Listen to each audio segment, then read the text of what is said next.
আসসালামু আলাইকুম এভরিওয়ান। আজকে একটি কেকের ভিডিও না, একটি ছোটোখাটো একটি টিপস নিয়ে আসলাম।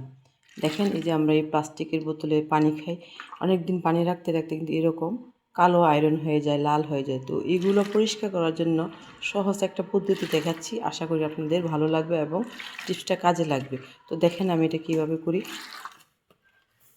প্রথমে আমি একটা পেপার নিব, পেপারটা এভাবে ছোটো ছোটো করে টুকরো টুকরো করব।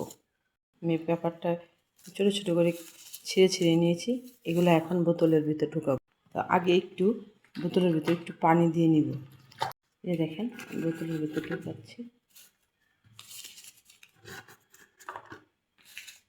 এই যে আমার বোতলের ভিতরে কাগজ দেওয়া হয়ে গেছে।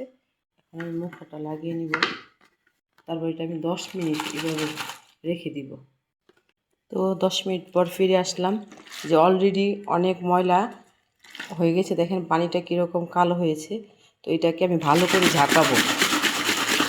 তো দেখেন অলরেডি বোতল ঝাঁকানো শেষ, বোতল একদম পরিষ্কার। পানিটা আমি দেখাচ্ছি কীরকম হয়েছে।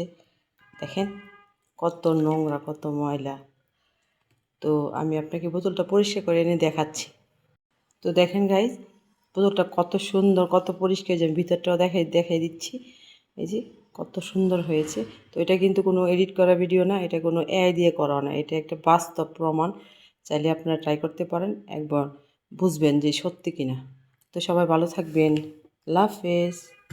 ভালো লাগলে লাইক কমেন্ট শেয়ার করবেন।